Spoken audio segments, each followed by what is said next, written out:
this is our turkey breast. Comes in a saline solution, which I think is flavorful, cheap brine. You know, I don't think it needs anything else. I see a lot of people brine their turkeys additionally. I think all turkeys come with saline. Not entirely positive about that.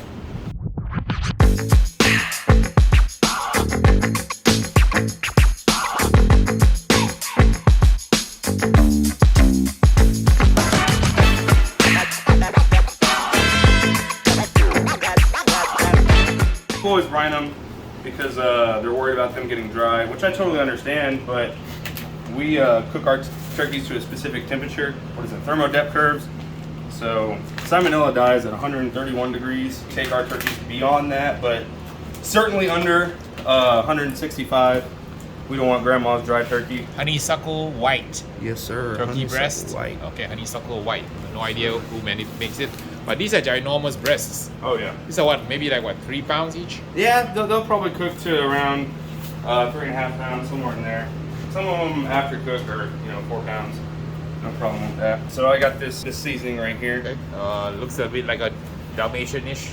Yep. SP and a few other secret ingredients. Salt, pepper, a little garlic, onion, parsley. A little parsley. Okay, a little green stuff in there. Yes, okay. sir.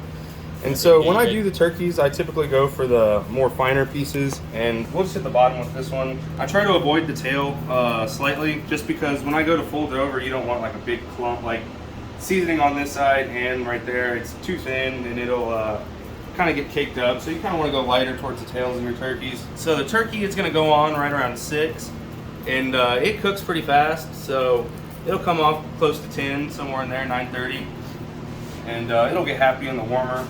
Like I said, we don't cook our turkeys to 165, so we're not super worried about it getting dry on us. So when I do turkey breast on the top side of it, what I like to do is I like to get my pepper first, and I'll hit it. And doing the pepper first, what it allows it to do is it's going to allow all this other seasoning, the finer bits, to stick on there properly. If I hit this with the Uncle Chris, the finer particles first, the pepper just doesn't seem to want to stick as well. It kind of makes its own layer. You got to think, people are only getting a slice of turkey, and it's a relatively thick cut of meat.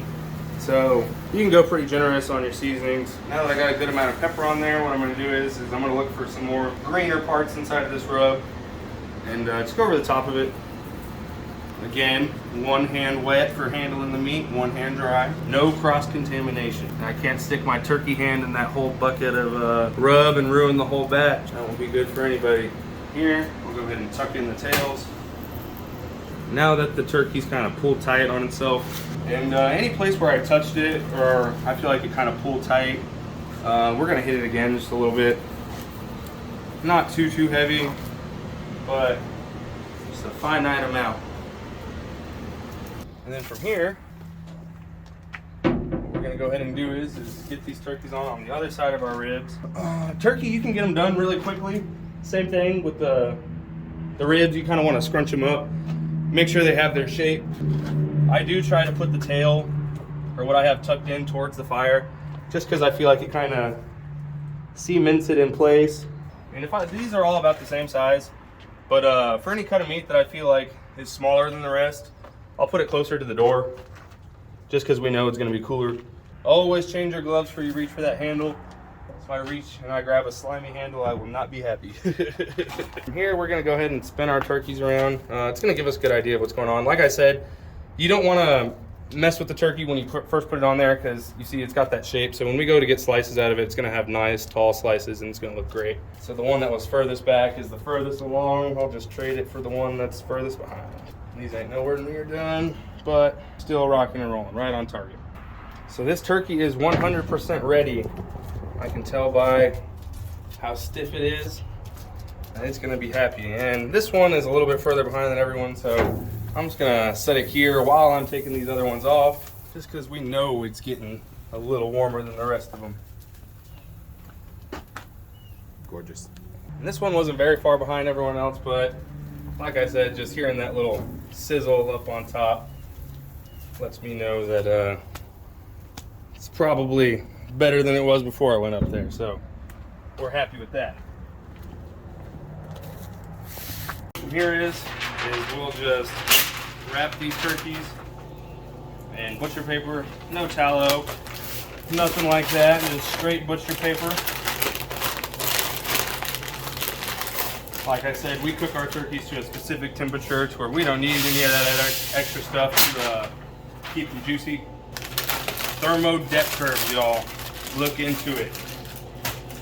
Hey guys, so we have our turkeys wrapped up here. They're ready to go in the warmer. They're starting to get nice and happy sitting here resting. If you like this type of video, be sure to like and subscribe. If you want to come try this barbecue, you're going to have to come out to Brotherton's Black Iron Barbecue in Texas. And if you care to see more posts like this, go ahead and follow me on social media. That's BobbyQ512, BOBBYCUE 512. Give me a follow, y'all. Be sure to like and subscribe. And hopefully we'll be seeing you soon. Let us know if you want to see some more videos like this. And Mr. Bean certainly is going to get a slice of turkey.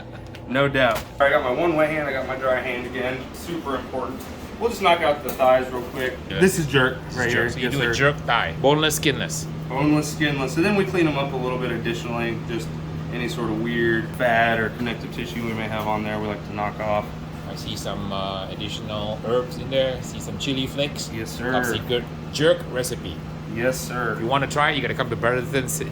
Try the amazing jerk chicken. This is our newest addition to our menu as far as smoked meats that we have every day. People like it really well. We added like a Caribbean jerk sauce, basted on there. When they're about 85% finished, just to let it caramelize, and then a little bit additionally at the finish. So I got these seasoned up. Just let them hang out on here. And then for the half chickens, it's a little bit more hands-on. Okay, a little different rub now. Yes, sir. A poultry rub. It's a little bit different color, so not a little bit more different, kind of lighter color, a little bit of paprika in there. Yes, sir. It's got some lemon zest in there too. I feel like some sort of citrus that really plays well with the chicken. I really enjoy it.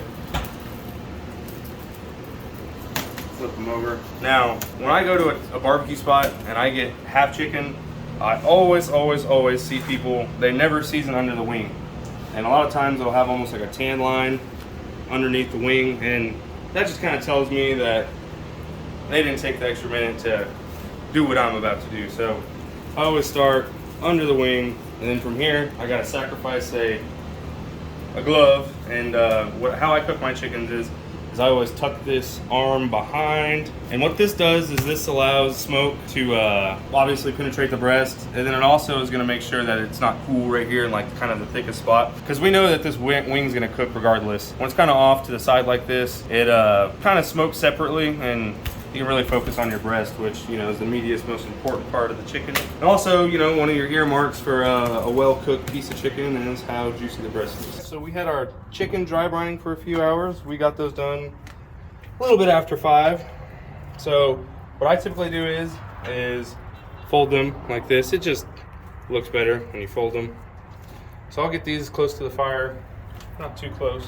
Basically cook right up to the fire with it. He does a really good job of making sure that we can use just about all of our real estate. So I'll do thighs closest to the fire, boneless, skinless thighs. I really don't like to go too much further than like 2 deep. You certainly can. This just makes sure that they all finish around the same time. Secondly, I got my thigh and leg here, which I will place. It really just depends. We go by temperature. Yeah, somewhere in there, about an hour. No. Hot and fast, you know, sealing that moisture. And then lastly, our breast. I always put the pointy side of the breast towards the fire. I just feel like when it sits like that, how the smoke hits it, it's much better than like that. Like, you'll just end up cooking the wing, and it's just happier this way from my experience. Always make sure you change your glove before you close your pit. You don't want the next guy getting chicken hands. Chicken ready? Yeah, just about. I'm gonna rotate it and let it hang for another minute. But yeah, I could always tell when a chicken leg is done by when you start. You can almost kind of start to see it. Some kind of wrinkling and pulling down towards the end of the leg there. That's usually a good indicator to me that it is juicy. So our jerk thighs are about, I would say, 85–90% done. Just for the completion here, we're gonna pat them with some of this Caribbean jerk. Oh, Caribbean love here. Look at that. There's some amazing secret sauce here going on to the chicken. You know it. Just the thighs. Just the thighs. So jerk thighs, boneless, skinless. I'm gonna go back and cook this for Christmas. Absolutely. Super easy. The chicken's ready to come off. We're gonna go ahead and put it in its proper pans. Like I said, you can see some more of the shrinkage right there around the base of the leg. That's when you know it is rendered and ready. So on our chicken here, on the thigh, the boneless, skinless thigh, we're shooting for 165. That is our target temperature. Thigh and the leg, 165 as well. But on the breast, what we are going for is 150, exactly 150. So we'll go ahead and see where we're at. Excellent. We'll take it. Right on, man. Spot on.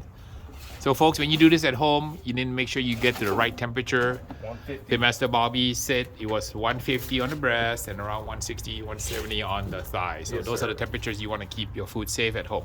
So we're just going over the top of the rest of the jerk with our secret sauce here. Let it get happy. Put some foil on the top of that one and call it a day.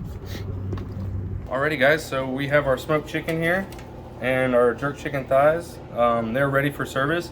I just wanted to thank y'all for giving this a watch. If you enjoy these videos, be sure to like and subscribe, and let us know in the comments what else you would like to see. Y'all can look at our menu and let us know what you may be interested in, and we'll try to shoot a video specifically catered to that. We're at Brotherson's Black Iron Barbecue in Pflugerville, Texas. If you want to come see us in person, come stop on by. Can't make the trip, be sure to follow us on social media. My personal social media is BobbyQ512. That's BOBBYCUE 512. Go ahead and give me a follow, y'all. Thanks again. And Mr. Beats, I don't know if he can have any of this chicken, but he certainly can't have some of this. We'll be sure to send some back with Harry.